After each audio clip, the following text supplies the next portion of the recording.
You can't get a shirt that says that. No. That should be a... Okay, piecewise functions.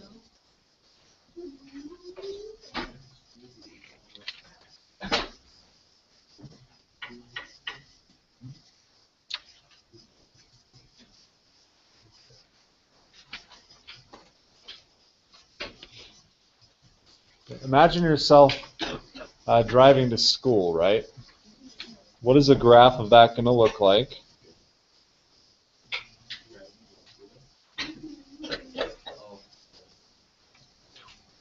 Yuck. Okay, time distance.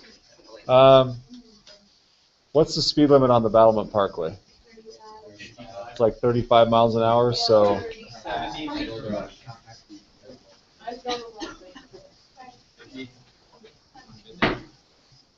So if I put our time in minutes and our distance in, what increments we use? 2 miles maybe?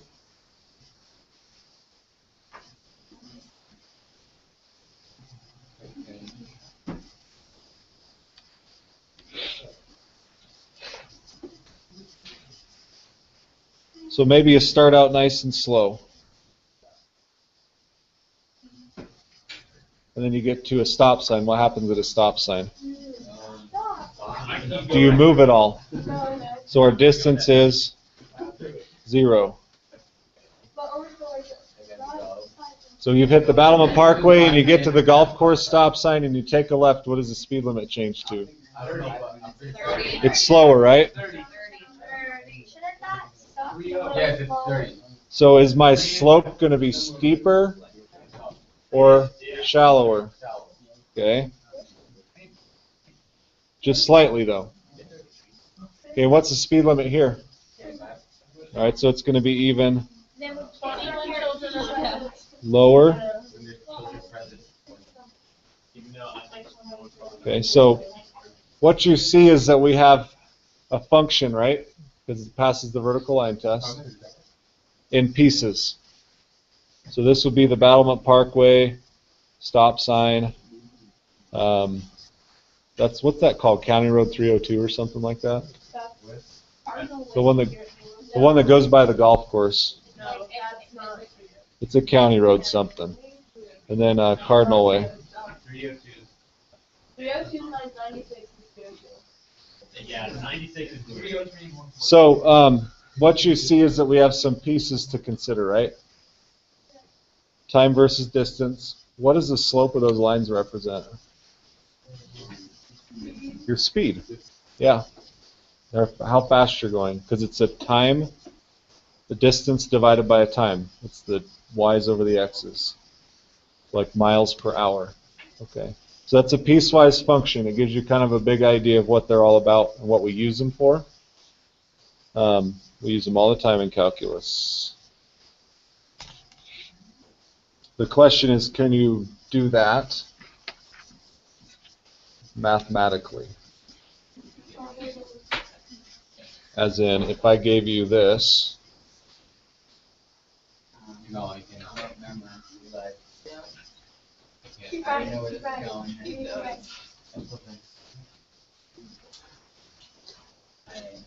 One meter Tuesday.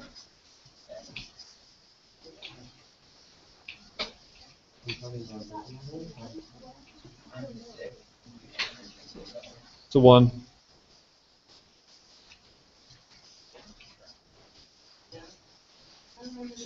Okay, yes. That is, so we have, the first one is 1 if x is less than or equal to -2. 2 plus x if -2 less than x less than or equal to 3. And 2x if x is greater than 3.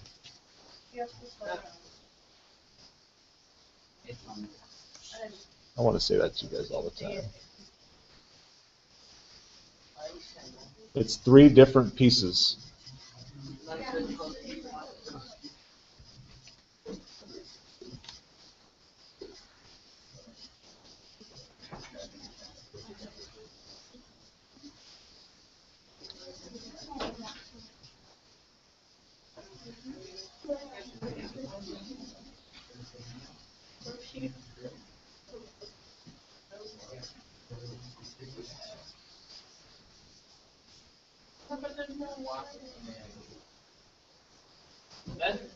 So that first one, what you're doing, so this, just the notation confused a lot of people from last year.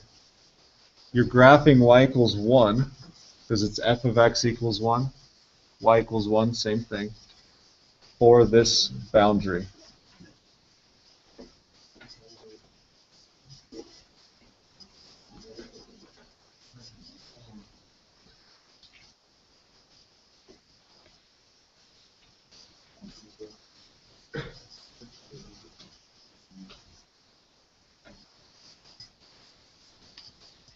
So my boundary is -2. I'm going to put it as a different color.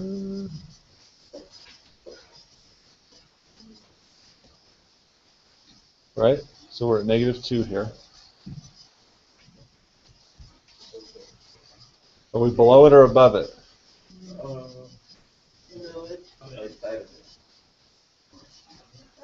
What does less than mean? Below. And that's left or right? Well, it's equal and I heard left, right.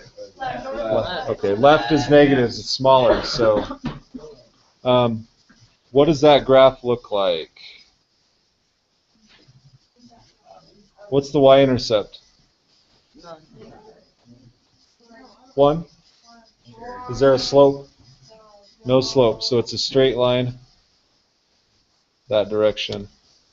And it has a solid dot? Because it has that equal to 2 on it. Solid.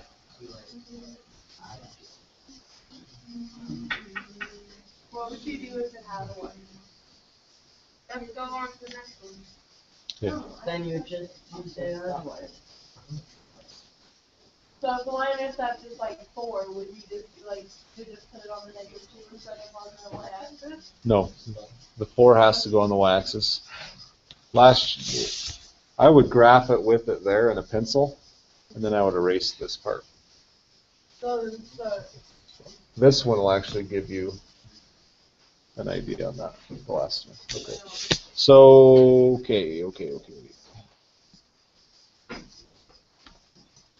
Yeah, it shows. The next one, what are we graphing?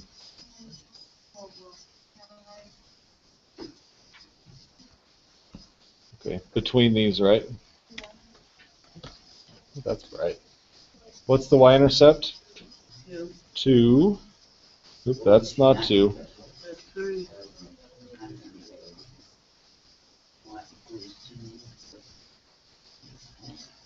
And the slope is 1. Up 1 over 1 or down 1 to the left 1, and all the way to 3, right? 1, 2, 3.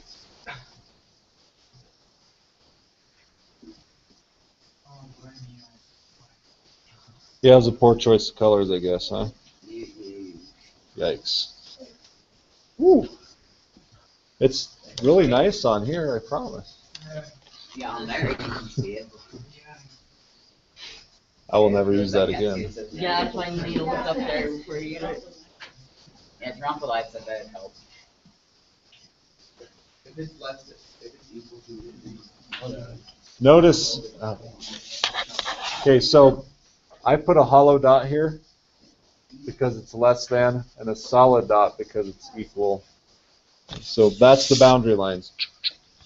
How much would you go on? isn't the line at 3 How much solid though? Did you go up on the step? It is, that's what I put. It's a solid dot. No, I think that How do I know where that is? Here's another way to do it. That dot, how can I figure out where it is? I just know because I'm that cool. No. Okay, yeah, 3 is the x value, right? You plug it in, what is the y value? 5. So it's 3, 5. That's another way to do it. So we have 3, 5, and -2, 0. Okay, and you can connect those dots too.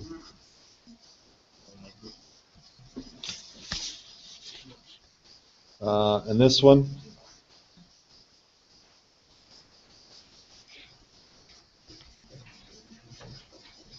so you can still do the y-intercept and slope, but you're going to have to erase something. So if the y-intercept is 0, right? And the slope is 2.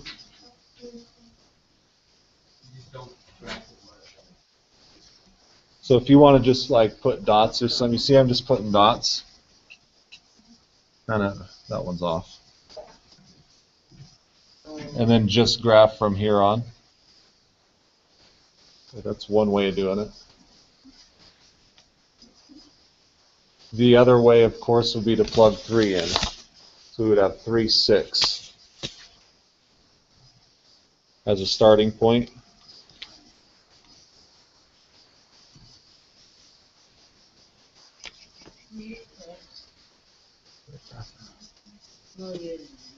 Something's wrong there.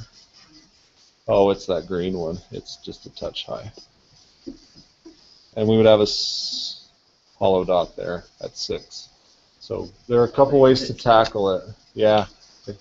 This one's supposed to end at 5. It's just a touch high. And this one's a little bit low because it's supposed to be at 6. This is like big pen, hard to draw. What?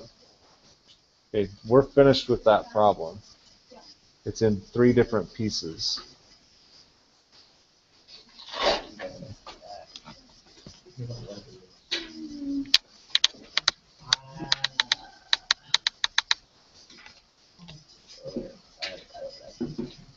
It's a linear function. You're just graphing it in a piece of it. It's just a piece of a linear function. Pieces. What time do we get out of here? 40. Okay. Do you guys remember the greatest integer function? No. That's what I thought. The stair-step function.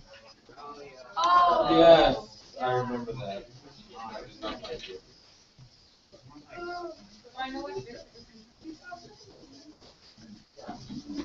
Okay, this will be it for the day. Then we'll just finish on Tuesday.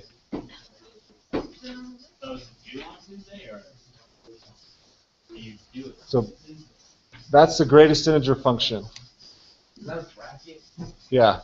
Bracket with an It's a bracket and then another line. Do you have line paper? You're going to have to graph it. So.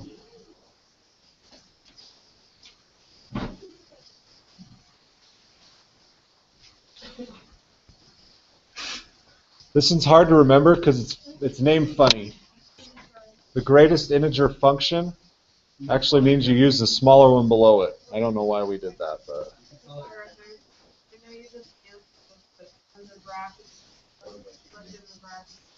that's an x. Oh, it's just a...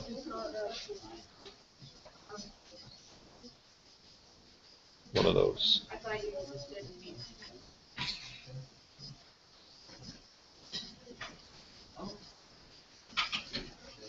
So I'll just give you a few sample points and then I'll show you the graph and we'll be done. If x is 0, what's the smallest closest integer? No, integers are whole numbers, positive and negative. 0, the closest one, 0. Okay, so 0.5, what's the smallest closest?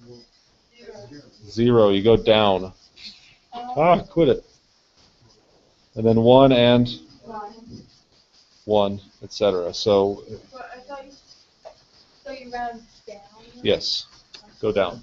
So it's only to the decimal that you really go down? Yeah. Okay. The smallest, well, 0, the closest integer is 0. Well, yeah, but I was thinking like if you have 1, because the point of your if you have 1, it would be 0. Oh, I see. No. That's what I was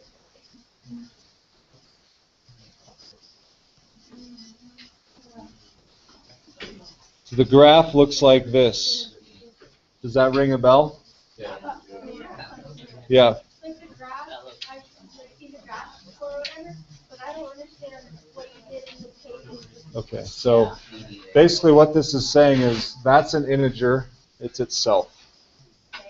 So it's 0 is 0, but 0.5, when you put it in here, this function means output the smaller integer.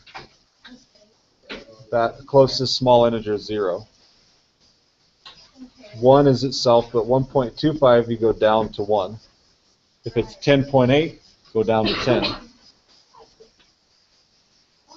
So everything in here for 1 to 1.9999999 whatever is all outputted as 1. That's why it's flat line here. Okay.